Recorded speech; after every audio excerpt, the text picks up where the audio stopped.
साथियों, मैं इसके सुनेत फाउंडर इटा इंडिया ट्रांसफॉर्मेशन एसोसिएशन, इसके हेड ऑफिस कटा टेलवा कलन रोड जलंधर से बोल रहा हूँ। आज का ये वीडियो मैं कुछ दिन के गैप के बाद बनाने जा रहा हूँ, क्योंकि जैसे आपने सोशल मीडिया में शायद देखा होगा कि मैं कुछ दिनों के लिए एक एजुकेशनल टूर पर गुजरात अहमदाबाद गया। तो इस वजह से कई दिनों से मैं वीडियो नहीं बना पाया और आज मैं दोबारा फिर से वीडियो बनाने का जो सिलसिला है उसको शुरू कर रहा हूँ।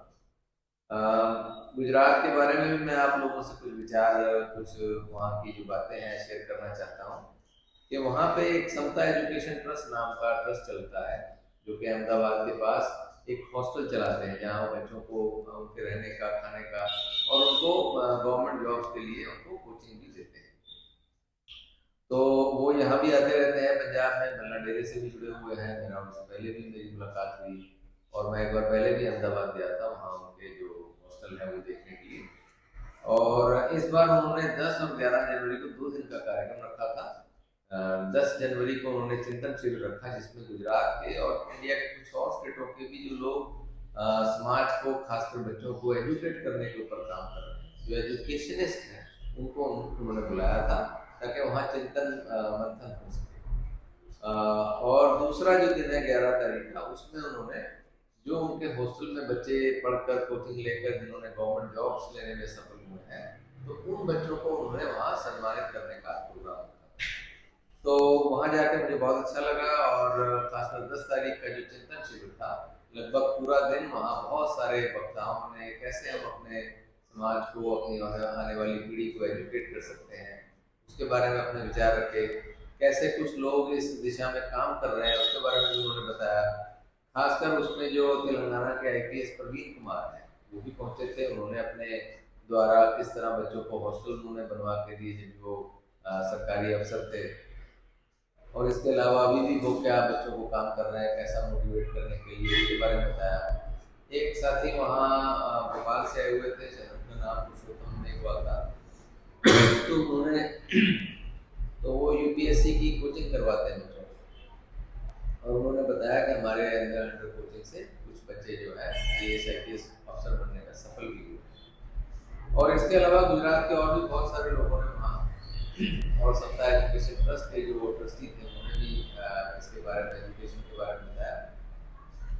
और वहाँ मुझे देखकर ऐसा भी लगा कि जो गुजरात है, क्योंकि जैसा मैंने पहले भी इस बात को आप लोगों के साथ शेयर किया है कि जब मैं कनाडा से वापस आया था इंडिया, तो मैं पूरे इंडिया के भ्रमण पर निकला, और जब मैं महाराष्ट्र और साउथ इंडिया गया तो मैं देख के बड़ा हैरान हुआ कि वहाँ एजुकेशन को लेकर, शिक्षा को लेकर बहुत सारी संस्थाएं बहुत काम करती हैं। चाहे वो ट्रस्ट है, सोसाइटीज़ हैं, तो इस तरह बहुत सारे संस्थाएं मुझे देखने को मिली, जो कोई ट्यूशन सेंटर है, कोई लाइब्रेरी है, कोई स्कूल है, कॉलेज है, इस तरह की संस्थाएं चलाती हैं जो बच्चों को कोचिंग दे रहा है। लेकिन जब मैं पंजाब मैंने पूरा घूमकर देखा या हरियाणा घूमकर देखा, तो मुझे शिक्षा के ऊपर काम करने वाली इतनी संस्थाएं नजर नहीं है।